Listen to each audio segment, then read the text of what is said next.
Good evening, everybody. I'm Roz Abrams. And I'm Jim Paymar, and this is a special edition of News Center 4.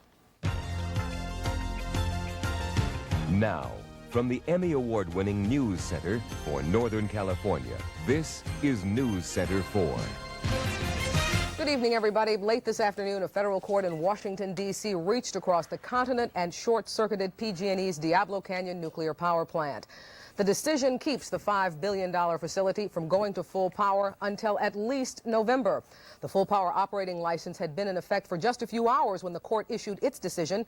News Center 4's Karl Sonkin has been gathering reaction to this latest development in the Diablo Canyon story. We show you these pictures of Diablo Canyon every time there's something to report about the nuclear power plant, but this is the first time we can report a federal court has stopped Diablo Canyon from starting up. We're very surprised and disappointed with the decision because Diablo Canyon has been so thoroughly studied in every conceivable aspect. Smiled the lady from Pacific Gas and Electric, saying they're going to appeal. I think this is a wonderful day for the people of San Luis Obispo, and they're ecstatic, and I think they have a right to be. Cheered the lawyer who won the delay. He represents the people who've been testifying and demonstrating against Diablo Canyon for a decade now, and says the court agreed to listen to their major question. Is that plant safe in the event of an earthquake on the Haussen fault? We contend that there's too much uncertainty on that question to permit licensing. Diablo Canyon is without a doubt the most studied nuclear plant in this country. And PG&E and government regulators believe it's safe and seem to be confident the court will inevitably let Diablo Canyon get its license to fire up at full power. So electricity from Diablo Canyon's nuclear reactor won't be coming to the Bay Area until a judge decides. And some say that's what the Nuclear Regulatory Commission wanted all along. The theory goes that the NRC is awfully close to the atomic industry and didn't want to say no to Diablo Canyon. In that way, the theory goes, the judges are the bad guys, not the Nuclear Regulatory Commission. I'm Karl Sonkin, News Center 4. Tonight at Diablo Canyon, the 43 licensed senior operators and 16 licensed reactor operators remain on standby. The bottom line to all of this tonight, regardless of the court's decision, your PG&E bills will be going up. Jim? Roz, the brother of the woman who headed Gunter Haussen Properties in San Francisco, told a coroner's inquest today his sister's death was neither suicide nor an accident. Melody Yanoff was first in the news when she laid off 170 employees of the troubled Haussen Properties firm. She was found dead June 4th of a drug overdose after returning from a business meeting with Haussen in Atlanta. We have more on the Yanoff inquest from News Center 4's Don Knapp. On the first day of the coroner's inquest, Melody's ex-husband Ronald Yanoff said he found his wife dead in his apartment after she gave herself an injection of heroin he had provided for her. Yanoff later told News Center 4 his wife was capable of suicide. If her journey to Atlanta was unsuccessful, very possible. But today, the dead woman's brother told the coroner his sister would not commit suicide, and he doubts that her death was an accident. She had extremely bad veins, he said, and it would have been very difficult for her to inject herself. I also want my sister's name clear. She did not commit suicide. She would not have committed suicide under any conditions. And two, there's the matter of the missing $3,000. Ron Hyman, who described himself as best friends with Melody Yanoff, told the coroner he was with her at a bank as she prepared for a business trip to Atlanta. Upon her return, she still had the $3,000, and when they found the purse the morning of June 4th, there was Mr. Yanoff indicated there were 5 $20 bills. The coroner has yet to see the purse, although Ron Yanoff did turn over what he said were the contents, including a vial of cocaine. Hyman wants the coroner to look into something else. A $500,000 insurance policy, he says, was initiated in May by Melody Yanoff, naming her daughter as beneficiary. The coroner wants to talk with one other key witness who is yet to be located, one Nick Schramm, before deciding whether Melody Yanoff's death was accidental, suicide, or homicide. In San Francisco, Don Knapp, News Center 4. And the coroner's inquest will continue next week. San Francisco is saying goodbye to a gay leader tonight. A memorial service is underway right now for Bobby Campbell, who died this week after a long bout with AIDS. Earlier today, close friends and family gathered for this service. Campbell was well known in the gay community. He devoted his last few years to educating the public about AIDS and fighting for more funding for AIDS research. Bobby Campbell was only 32 years old. Meanwhile, there's a long-distance war of words going on today because of an AIDS patient who was dumped on the city of San Francisco. Dr. Mervyn Silverman says Richard Brower should never have been sent to San Francisco General in critical condition. Brower died yesterday, 13 days after that long trip from San Luis Obispo. But Dr. George Rowland, health director in San Luis Obispo County, is saying Brower chose to make that trip. And he said doctors at his hospital were not reluctant to treat Brower because he had AIDS. Roz? Police are saying tonight that they need your help in the search for a San Francisco family that vanished 3 weeks ago. Harvey and Deborah Dubs were last seen on the evening of July 26th. The next day, the Dubs and their 18-month-old son disappeared. Police have several theories about the case. And they all are plausible. Every one of them is possible in this case, and yet every one of them doesn't quite hold water. Everything we seem to come up with has a slight contradiction to it, doesn't quite make sense. That's the mystery of this case. Right now, police are looking for several people who used one of Mrs. Dubs' credit cards on the peninsula. Authorities are looking for a Chinese man in his late 20s, a tall, heavy-set Caucasian man in his 30s, and a heavy-set Caucasian woman. If you think you know any of these people, San Francisco police would like for you to give them a call. There is a $10,000 reward for information leading to a conviction in the case. A Pacifica man who police say threw acid in the face of a San Francisco MUNI bus driver pleaded not guilty in court today. 27-year-old Larol Rosenberg was arrested yesterday after his mother called police and told them that he was in a house in Daly City. Detectives say Rosenberg had been a prime suspect for more than a week, and after being identified by the bus driver in a photo lineup, they decided to pick him up. The bus driver, Walter Loggins, is now recovering at home, and he has regained partial vision in one eye, and police have told him not to talk to reporters about the arrest. They have found more leftover dynamite today in Danville. Discovery of the dynamite last night forced the closure of Highway 680 and some local streets while crews detonated the explosives. Now, that looked like the end of it, but today there was almost a rerun of the entire episode. News Center 4's John Fullmer reports. The discovery of more wires of the type used to detonate explosives brought work to a screeching halt on this East Bay mud project again this morning. While Danville Police Chief Ken Sandy was on the phone to the UC Berkeley bomb squad, two gutsy workers carefully dug around the wires to see where they led. Similar wires discovered yesterday led to some aging explosives. The potential that if that thing went off, or if significant blast went off, to rupture a major water line to a lot of our residents. And that's why things got real tense again today until they found that the wires were attached to nothing. What did you find down there? Just a piece of green wire. You say that very casually. Weren't you a little concerned? Well, I was down there, yes. The dynamite found yesterday is in a hole East Bay Mud is digging to expand the San Ramon pumping station, the only source of water for 12,000 homes. Those folks might have been real thirsty today, and somebody might have been killed if Harold Blanton hadn't recognized what he was seeing. Thought, went through my head that it was explosives. I told him, and he said, get out, and we got out, and we left it alone. You weren't scared at all? Not standing up here. The dynamite had apparently been there since this pumping station was built in 1965. Leaving dynamite behind in a blasting hole somehow sounds a lot like a surgeon leaving a scalpel in a patient, but apparently it isn't the first time it's happened. Bomb experts say it's unlikely there are any more explosives in this hole, but workers are treating it with cautious respect, just in case. In Danville, I'm John Fullmer, News Center 4. The dynamite found yesterday was a small charge, but when it exploded, it blew a hole 4 feet deep into the rock beneath it. And when we come back, the Democrats do Dallas with a war of words. Who will have the last one? You'll find out next as we continue tonight from the News Center, Channel 4. Hard to believe it's almost time again for the banners, buttons, and the bright lights. The 1984 Republican Convention gets underway Monday in the Big D, Dallas. In just a few minutes, we'll be going live to News Center 4's Evan White for a preview report. But first, today, the Republican Platform Committee put the finishing touches on its document. It's opposed to new taxes, abortions, and the Equal Rights Amendment. And it calls the GOP the party of hope. Republican leaders say they don't expect a floor fight over the platform.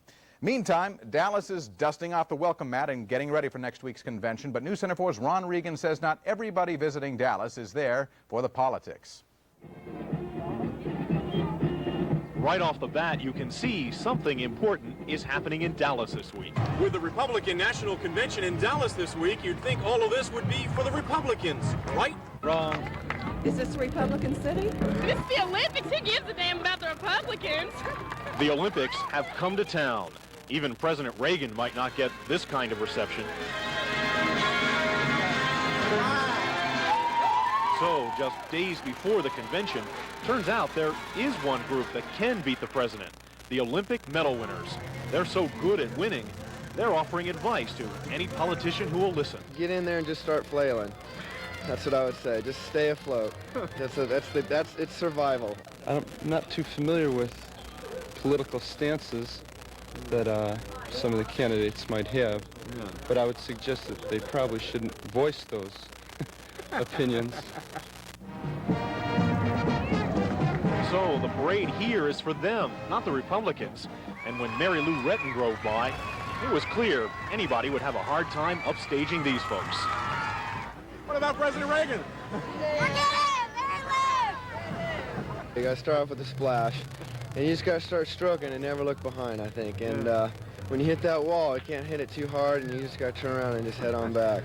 Pretty good advice, especially if the Republicans want to have their own inaugural parade next January in Washington. In Dallas at the Republican National Convention, Ron Regan, News Center 4. Well, as the Olympic medal winners leave Dallas tomorrow morning, they will be passing the Republican delegates who are just arriving. Roz? As we promised everybody just a little bit ago, we are now going to go live to Dallas, where News Center 4's Evan White is standing by. Evan, what's happening? Hello. Well, not a great deal right now. Our hall behind me is quite empty, although there's a little work going on, but it'll all get underway here on Monday. With the Republicans, interestingly enough, very well aware they're not going to have any kind of drama or controversy that the Democrats managed to get into their convention in San Francisco. For instance, the platform is a fait accompli, and while it is the work of the conservative wing of the party and the religious right, it has angered a lot of people, women and environmentalists and the like. You're not going to see really any evidence of their anger or frustration here on the convention floor. They're going to keep things very tidy, thank you very much. In fact, you can't see it, but right behind me in the middle of this incredible place, there's a huge stage, and that's where they hope they'll have the drama to keep the primetime television viewer and the delegates here, in fact, entertained and happy throughout the week, because it's going to be where the entertainers perform. Entertainers like Wayne Newton, Vicky Carr, Ray Charles, all going to be performing during prime time. Tonight, as I mentioned, they are, in fact, still working on finishing touches here. It's an amazing hall. I don't know the size. Ron Regan will have at 11 o'clock some details, but I think it must be 4 times bigger than Moscone. All I can say is thank the Lord it's air-conditioned. It's even 55 degrees here now, but that's not so bad when you consider I left San Francisco today. It was in the 60s. I got off the plane. The first thing I saw off the plane was one of those thermometers on the side of a huge building. It registered a flat, even 100 degrees. Interesting to note, the convention is being referred to more as a festival or a celebration of Ronald Reagan than a convention, and that's really what it's going to be. Really looking forward to your reports in the coming days, Evan. We'll check back in with you regularly. Okay, Roz. Thank you.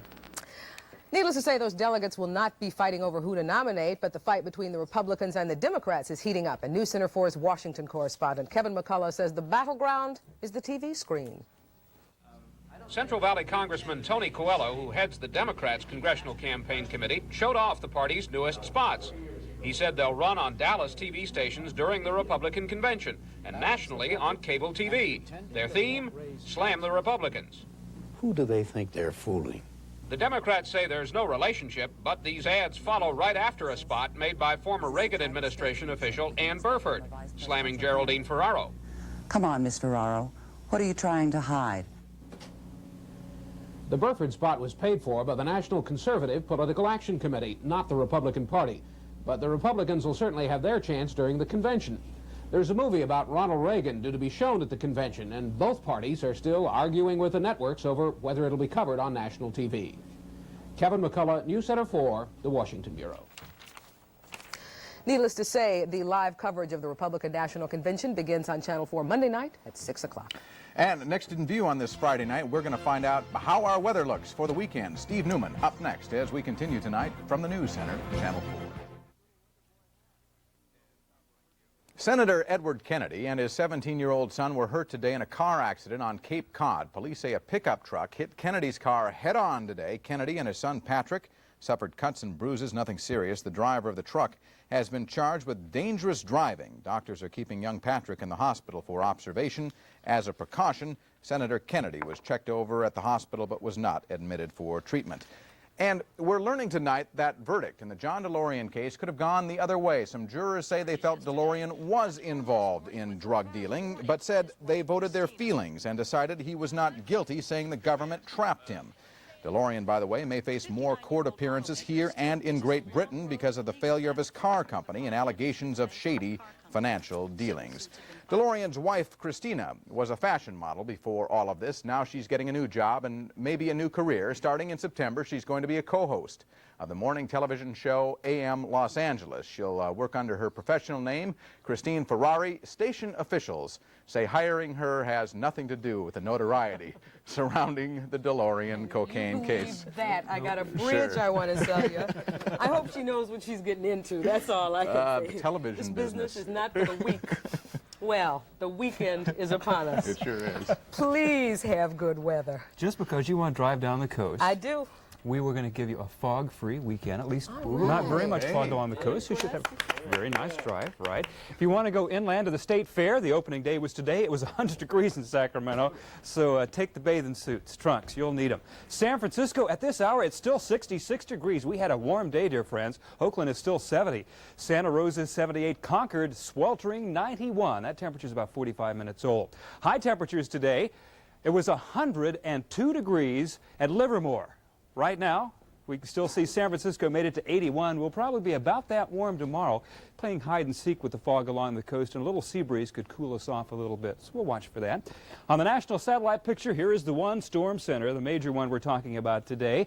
Not producing any floods or heavy rains, but it's bringing relief to areas that have been quite warm for the last few days. Scattered thunder showers along the Gulf Coast, raining in New England. But the strongest storms have been outside Denver and up to about Cheyenne, Wyoming. There was a tornado that touched down 25 miles to the west of Cheyenne. No reports of damage or injuries right now, but you can see the moisture streaming up across Mexico into the desert southwest. It's the same story we've had all summer long, and we'll see where it's raining right now with the latest National Weather Service satellite radar display. Numerous thunderstorms to the southwest. It's still storming right about on top Denver right now, up to about Cheyenne, Wyoming. The northern Rockies are seeing showers, and there is that big mass of clouds and rain in the Central Plains states. This is the close-up view of the satellite picture for the west. It is a stormy evening in Southern California. You could probably feel the static electricity and humidity in the air in the Southland. Flash flood watches were up. They've since expired for all of the Southland. National Weather Service radar shows the heaviest storms right over the Colorado River right now. Nothing in Northern California. Tomorrow, crystal clear skies, mostly sunny except for a few patches of fog right along the coast. Highs about 100 in the valley to about 70 along the coast. Bay Area highs, 75 in the city. Maybe a little warmer. That's optimistic or conservative. 95 in Concord. Here's my forecast for the Bay Area tonight. A balmy evening. It's going to be beautiful. Get outside and enjoy it. 56 to 61. A nice evening walk after our newscast might be fun. Tomorrow, another hot one. Highs 65 to 90. In the next 5 days, I think Saturday and Sunday will be fog-free and pretty warm, and then maybe the fog will start coming in Monday. I think Tuesday and Wednesday we'll see a return of the fog. Got a special feature tonight at Update 11, sea surface temperatures that affects the fog, and I'll show you at 11. I'm looking forward to it. We just want to let our viewers know that there was a documentary scheduled on the Bay Bridge tonight. It was supposed to run, and we bumped it because of the game. We apologize for any inconvenience that may have caused you. The documentary on the Bay Bridge will be rescheduled, and we promise we will let you know. Once again, we're sorry for that. The California State Fair opened today. Thousands bought tickets to enter the Sacramento Fairgrounds. Attractions there include hot air balloons, arts and crafts displays, and you can even get your ears pierced.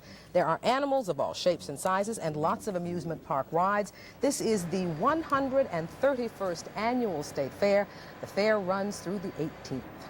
Sounds like a good time. I take that back. The fair runs for 18 days. For 18 days. And up next on News Center 4, when you're hot, you're hot. And when the A's hit the Big Apple, they're sizzling. And Bill Orwig is hot. He's got sports next from the News Center.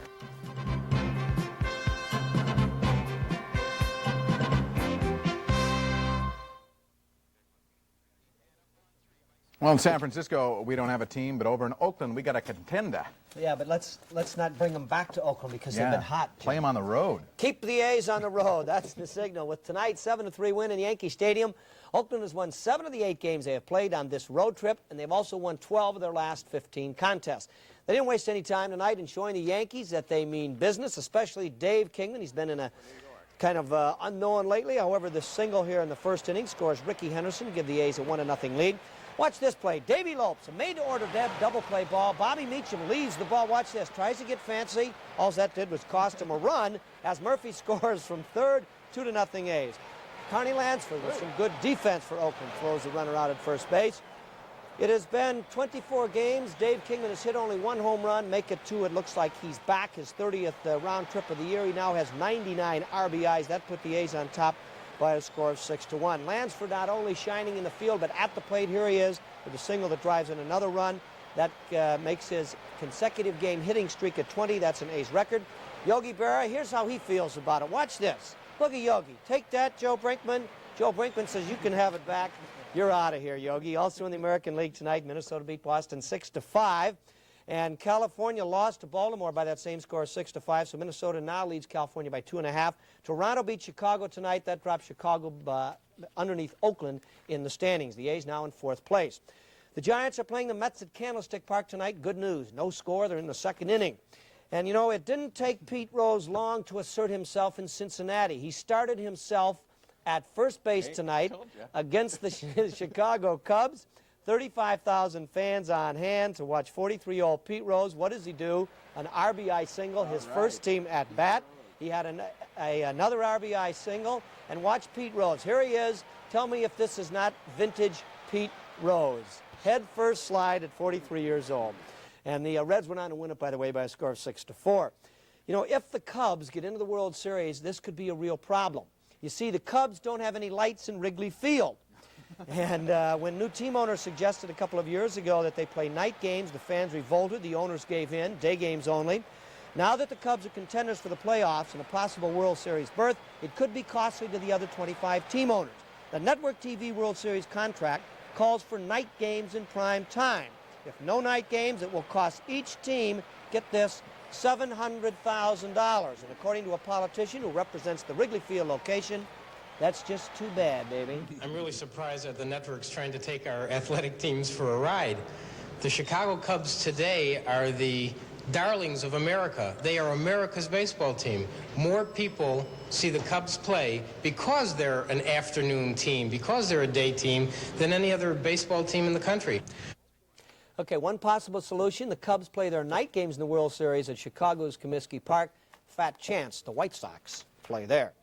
The 49ers reopened contract discussion with Fred Dean today. No progress to report, though. The Niners play the Chargers tomorrow in San Diego. Tonight it was the Redskins and the New England Patriots. Excuse me, this is Fred Dean showing you a little action, number 74. Hopefully the Niners will get him back in a uniform before long, because tomorrow night, as I mentioned, they play the Chargers. Then after that, one more exhibition game next Friday night, then they open the season in 2 weeks. Now, let's go to the Redskins against the New England Patriots. Joe Theismann with a play-action pass finds Anthony Jones. That puts the Redskins on top 14-3.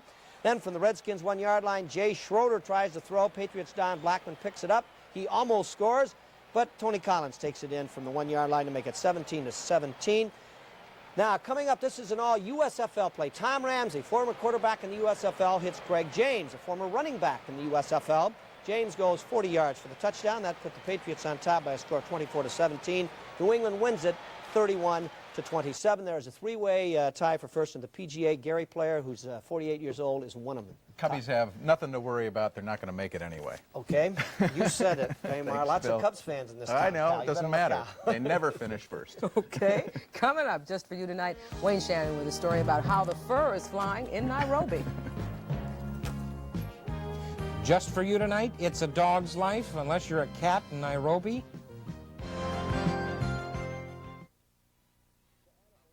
The Society for the Prevention of Cruelty to Animals in Nairobi, Kenya, has opened up a chain of cat cafes in resort areas. Well, just for you tonight, our Wayne Shannon comments on this development.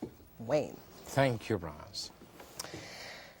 This is one of those little stories that needs a lot of information for it to make any sense, unless you've seen a cat cafe on Pismo Beach recently. They are going up, we are told, on the Kenyan resort beaches along the Indian Ocean, near the major hotels. Now, it turns out there is a bit of a rodent problem out that way, and so local residents have long been reticent to exterminate a mouser with a mission.